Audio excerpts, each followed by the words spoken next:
Reels वाली बहू। प्रज्ञा को रील्स बनाने का बड़ा ही क्रेज है और वो दिन भर रील्स बनाती रहती है।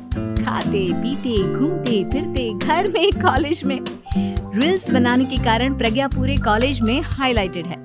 जहां उसकी रील्स सभी को पसंद आते हैं, वहीं मनीषा चिंता में डूबी रहती है। एक रोज जब खाते हुए प्रज्ञा रील्स बना रही होती है, तब मनीषा कहती है, एक मिनट भी चैन नहीं है इस लड़की को। ये नहीं कि खाना तो आराम से खा ले, लेकिन नहीं, अरे थोड़ी देर रील्स नहीं बनाओगी तो आसमान नहीं टूट पड़ेगा। अरे मम्मी, इसी को तो कहते हैं डिटर्मिनेशन। तुम नहीं समझोगी ये सब। भगवान, इस लड़की को सद्बुद्धि दे। जब देखो तब टेढ़ा बाका मुंह बनाती रहती है। मनीषा की बात का प्रज्ञा पर जरा भी असर नहीं होता और वो खाते खाते रील्स बनाती रहती है। दिन बीतने लगते हैं और देखते देखते प्रज्ञा का कॉलेज भी खत्म हो जाता है। आए दिन कोई ना कोई मनीषा को प्रज्ञा की शादी करवाने का सुझाव दे जाता है। सब ठीक ही कहते हैं, प्रज्ञा की शादी कर देनी चाहिए। अपने घर के काम काज में व्यस्त हो जाएगी तो खुद ही ये रील्स और नाच गाना बंद हो जाएगा। मनीषा और प्रेम प्रज्ञा के लिए एक अच्छा लड़का ढूंढने लगते हैं और तभी विकी का रिश्ता प्रज्ञा के लिए आता है, जिसने प्रज्ञा को उसकी रील्स देखकर पसंद कर लिया था। अगले दिन विकी अपने माता पिता के साथ प्रज्ञा के घर पहुंच जाता है और प्रज्ञा साड़ी पहने हाथों में चाय की ट्रे लिए उनके सामने आती है। जब विकी को पसंद है तो हमें भी बहू पसंद है। बहन जी, आप बारात की तैयारी कीजिए। एक बार लड़का लड़की अकेले में बात कर ले तो अच्छा रहेगा। हाँ हाँ, क्यों नहीं। मनीषा विकी को प्रज्ञा के कमरे में भेजती है, जहां प्रज्ञा पहले से ही रील्स बना रही होती है। तभी विकी कहता है, आ गए आपके साजन जी। हमारे साथ ये रील्स कंप्लीट करती तो और भी अच्छा रहता। अच्छा जी, अब आ ही गए हैं तो बना ही लेती हूँ आपके साथ। दोनों मिलकर रील्स बनाते हैं। जब वी मीट और तुरंत पोस्ट भी कर देते हैं। फिर विकी कहता है, जब आप साड़ी में चाय लेकर आए तब मुझे लगा कि कहीं मैं गलत घर में तो नहीं आ गया। अब सही है। दोनों की शादी पक्की हो जाती है और शादी के दिन भी प्रज्ञा रील्स बनाने से चूकती नहीं। यहाँ तक कि बारात के समय भी नाचते हुए रील्स बनाती है। सभी लोग प्रज्ञा की तारीफ के पुल बांध देते हैं और प्रज्ञा नाचती गाती अपने ससुराल चली जाती है। सब कुछ अच्छा चल रहा होता है। प्रज्ञा यहाँ भी दिन भर हर चीज की रील्स बनाती रहती है। लेकिन कुछ दिनों के बाद जब सुनीता कहती है, बहू, ये रील्स के साथ साथ कुछ काम भी कर लिया करो। वैसे तुझे और क्या क्या बनाना आता है? मम्मी जी, वैसे तो सब कहते हैं कि मैं सब कुछ अच्छा बनाती हूँ, लेकिन मुझे लगता है कि मैं मैगी अच्छा बना लेती हूँ।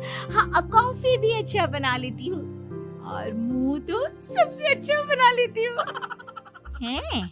अच्छा अच्छा। सुनीता अपना माथा पकड़ लेती है और कहती है, बहू, कुछ खाना बनाना भी सीख लेती। मम्मी जी, मैं लंबी प्लानिंग कर रही हूँ।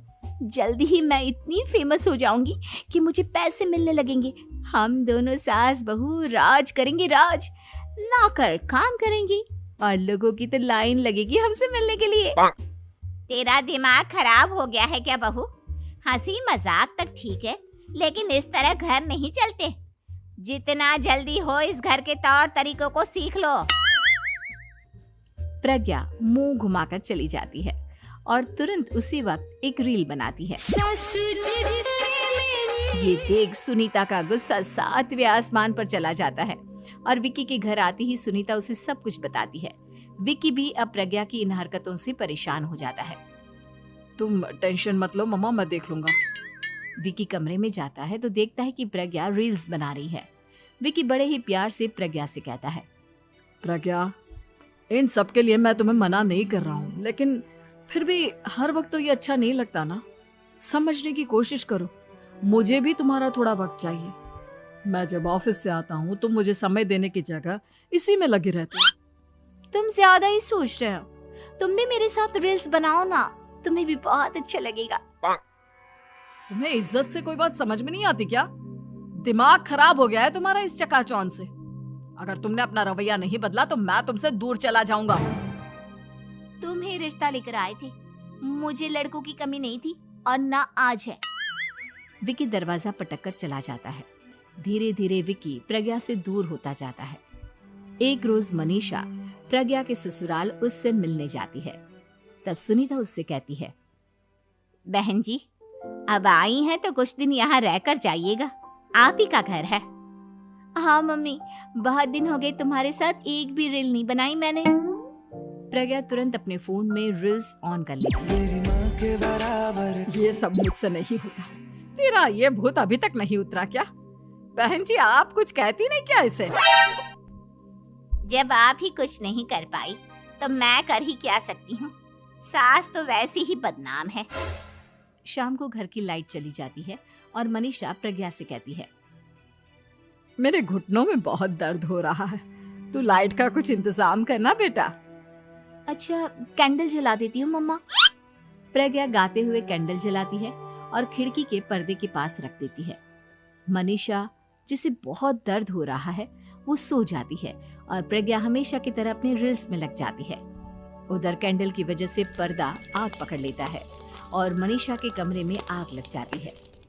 बचाओ, कोई है, बचाओ।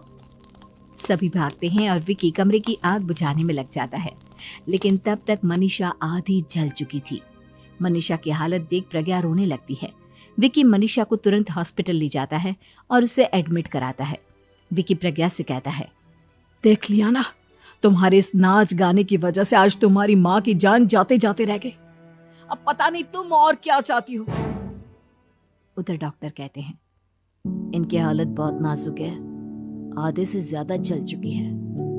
प्रज्ञा रोती हुई मंदिर में जाती है और भगवान के आगे जाकर कहती है, भगवान, मेरी माँ को ठीक कर दो।